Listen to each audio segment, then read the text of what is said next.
As tempestades que arruinaram o Rio Grande do Sul já são do seu conhecimento. Você já viu imagens, fotos, vídeos das cidades gaúchas embaixo da água, né? As pessoas tendo que ser resgatadas e deixando para trás tudo que elas conquistaram ao longo da vida, tudo que compraram. Ou seja, milhares de gaúchos vão ter que começar a vida financeira e patrimonial do zero. Só no ano de 2023, o governo Lula arrecadou 2 trilhões 318 bilhões de reais em impostos. E os estados brasileiros juntos, somados, arrecadaram outros 776 bilhões. Ou seja, os brasileiros pagaram 3 trilhões de reais em impostos ao longo de todo o ano de 2023. Esses 3 trilhões, em tese, era justamente para o Estado cuidar da vida de todos nós, né?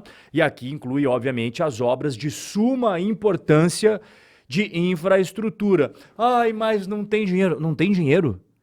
3 trilhões por ano não é o suficiente? Não me venha com essa. Dinheiro tem, né? A questão é como que ele é usado.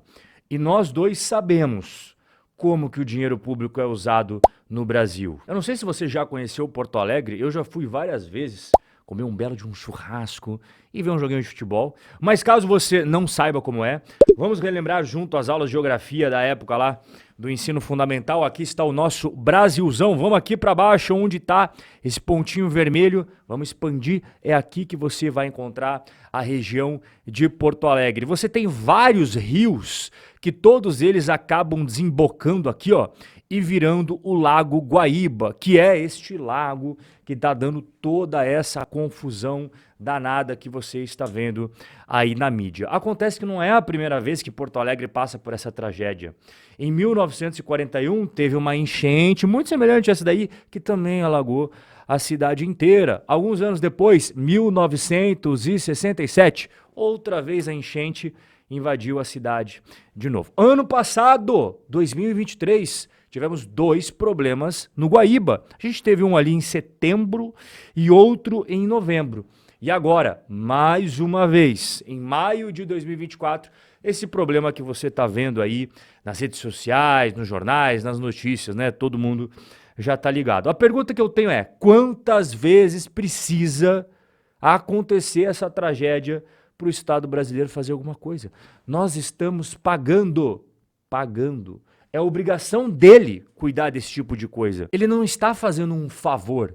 Ele está cobrando 3 trilhões de reais por ano de todos nós.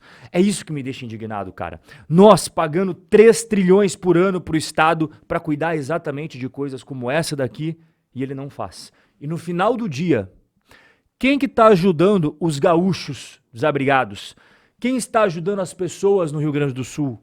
Os mesmos brasileiros que já pagaram os 3 trilhões de reais. São essas mesmas pessoas que estão fazendo hoje Pix, fazendo doações de alimentos, roupas, colchões, água. Essa aqui é a maior prova de que o brasileiro não precisa do Estado. Inclusive, isso é a maior prova do que realmente é o Estado brasileiro. Ele só suga e não dá absolutamente nada em troca. Ao contrário, ele atrapalha. O Estado brasileiro é uma âncora para o potencial desse país. É um grilhão no tornozelo de todos nós. Para a indústria de aves e suínos, desabastecimento no Rio Grande do Sul é inevitável. Essa é a atualização mais recente que nós temos aí do agro. O governador do Rio Grande do Sul, Eduardo Leite, falou ontem, no domingo, sobre essa situação. Ele disse que as inundações estão impactando toda a produção de proteína animal, né? Os frangos, os porcos, eles não estão sendo entregues nos frigoríficos para abate por conta que as estradas e pontes estão completamente sem a menor condição de serem utilizadas.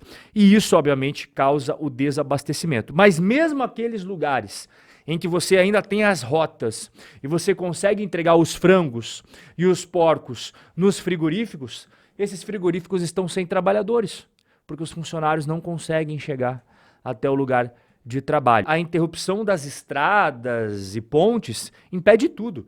Impede o transporte de ração, impede o transporte de animais, impede o transporte de funcionários. Por isso mesmo que a Associação Brasileira de Proteína Animal diz que é inevitável o desabastecimento de carnes e ovos nos supermercados do estado. E os efeitos também poderão ser sentidos além das fronteiras gaúchas, não só o pessoal que mora no Rio Grande do Sul.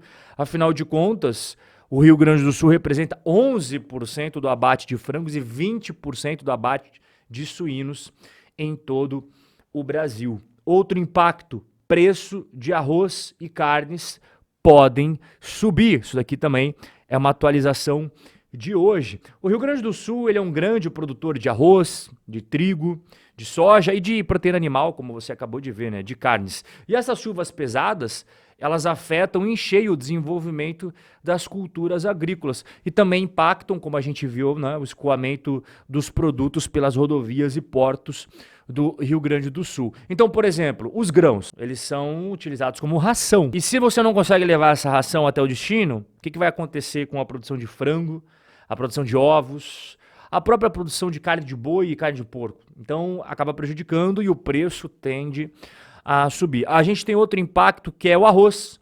83% da safra de arroz já foi colhida. E o problema não é nem a colheita, é o escoamento. Como é que faz para você escoar a produção de arroz agora? O tomate tem um problema muito semelhante. Só que a diferença entre o arroz e o tomate é que o arroz até aguenta mais tempo. Agora, o tomate não. Ele é muito perecível, ele estraga rapidinho. Tem outros segmentos que estão sendo prejudicados e muitas pessoas nem se atentaram ainda, porque, claro, é um turbilhão de notícias ruins acontecendo no Rio Grande do Sul que você não consegue absorver tudo, né? O Rio Grande do Sul, ele tá cheio de empresa importante, principalmente em metalurgia, em transporte, e essas empresas estão fechadas. A Tramontina, quem que não conhece, né? Ela suspendeu a produção, que fica ali na Serra Gaúcha, deu férias coletivas para 4.000 funcionários por conta disso daí que a gente está vendo. A Gerdau, maior produtora de aço do Brasil, ela paralisou as suas atividades ali na região metropolitana de Porto Alegre. A Randon, que faz equipamentos para máquinas pesadas, ela suspendeu todas as suas operações em Caxias e Farroupilha. E a Braskem, ela tem uma planta industrial em Triunfo, que fica no interior do Rio Grande do Sul, ela também paralisou. A situação dos gaúchos é muito, mas muito complicada. Tanto é que o governador, o Eduardo Leite, disse que o Rio Grande do Sul vai precisar de um plano Marshall para a reconstrução. Para quem não lembra das aulas de história, é o plano de reconstrução da Europa pós-Segunda Tananã Mundial. Inclusive, o governo e o Congresso preparam um orçamento de tananã com um pacote de socorro ao Rio Grande do Sul. Mais uma vez, eu destaco o que eu falei no começo do nosso bate-papo. 3 trilhões de reais por ano. E o Estado não tem competência para fazer obras de infraestrutura para evitar esse tipo de coisa aqui. Então, por que nós pagamos o Estado se ele não faz o que deveria fazer e o pior, cobra caro por isso? E no final do dia, é a população que já pagou esses 3 trilhões em impostos que vai lá fazer PIX para ajudar os desabrigados. Doação de alimentos, doação de água, doação de roupas e colchões. As próprias pessoas estão fazendo. O Estado, ele não conseguiu precaver essa situação que já aconteceu na década de 40, já aconteceu na década de 60, aconteceu no ano passado, e mesmo assim não fizeram de fato obras para impedir desastres como esse. E agora, enquanto a burocracia está vendo o que vai fazer, as pessoas já estão fazendo PIX. Para quem ainda tinha alguma dúvida do que é o Estado, tá aí a prova para você. Caro, ineficiente, cheio de roubalheira, e quando mais você precisa, você não consegue contar com a ajuda dele. Será que precisamos mesmo de mais impostos e mais Estado no Brasil? A resposta, acho que você já tem, né? O nosso bate-papo sobre a atualização dos impactos econômicos dessa tragédia no Rio Grande do Sul é essa. E se você quiser uma análise da sua carteira de investimentos sem compromisso, mande e-mail aqui, ó, contato@robcorreia.com.br para você conhecer a nossa consultoria de investimentos. Só não se esqueça de colocar aqui o seu nome no e-mail e o DDD antes do seu WhatsApp. O nosso bate-papo de hoje vai ficando por aqui, mas eu e você temos um encontro marcado amanhã, neste mesmo horário e neste mesmo lugar. Um forte abraço, fique com Deus